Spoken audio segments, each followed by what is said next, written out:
चलिए आज एक बहुत ही प्यारी और सदाबहार कहानी सुनते हैं। ये कहानी है एक ऐसे राजा की जिसके पास सब कुछ था, लेकिन फिर भी वो अपनी खुशी की तलाश में थे। तो शुरू करते हैं। कहानी का सबसे बड़ा रहस्य या यूं कहें कि सबसे बड़ा सवाल यही है, आखिर पृथ्वी पर सबसे सुंदर फूल हैं कौन से? इसका जवाब एक बहुत ही बुद्धिमान दरबारी के पास था। आइए देखते हैं कि ये कहानी हमें कहाँ लेकर जाती है। तो कहानी एक ऐसे राज्य में शुरू होती है जहां सब कुछ बहुत अच्छा था, सिवाय राजा के। राजा कृष्णदेव राय न जाने क्यों एक गहरी और अजीब सी उदासी में डूब गए थे।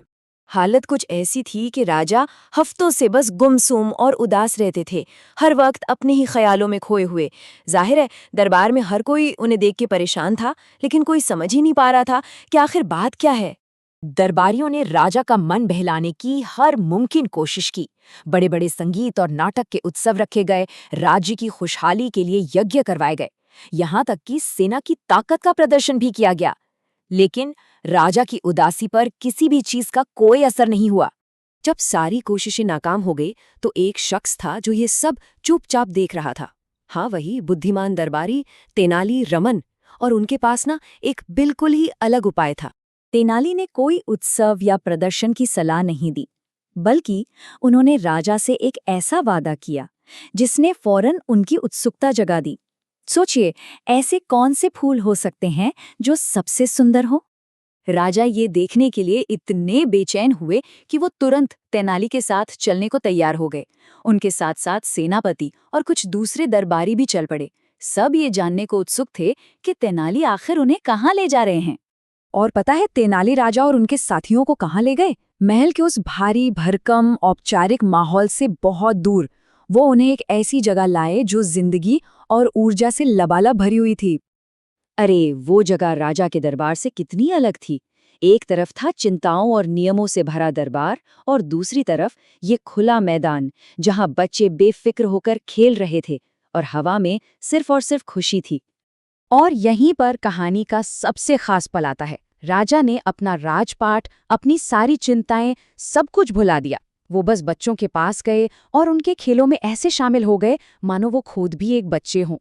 और बस कुछ ही देर में राजा के अपने शब्दों ने सब कुछ बयान कर दिया।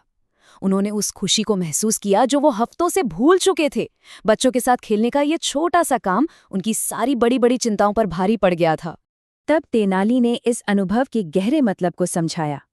उन्होंने कहा कि बच्चों के साथ खेलने से जो खुशी मिलती है ना, वो बहुत पवित्र होती है।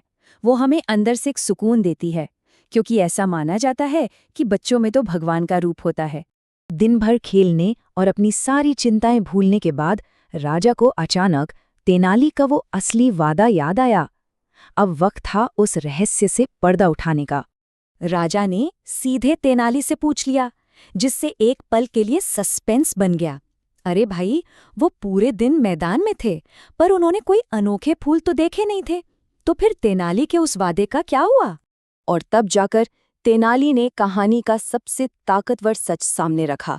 वो फूल कोई पौधे नहीं थे, बल्कि वो हंसते खेलते बच्चे थे, जिनकी मासूमियत और खिलखिलाहट किसी भी बाग के फूलों से कहीं ज्यादा खूबसूरत थी। ये सिर्फ एक चतुराई भरा जवाब नहीं था, ये एक बहुत गहरा सबक था जिसने राजा की सोच को हमेशा के लिए बदल दिया। उस दिन ने राजा के जीवन पर एक बहुत ही गहरा असर डाला। राजा को एक पल में तेनाली की बात दिल तक पहुंच गई। उन्हें एहसास हुआ कि इन बच्चों की हंसी और खेल ने उनकी उदासी को इस तरह से मिटा दिया था जैसे कोई और चीज कर ही नहीं सकती थी।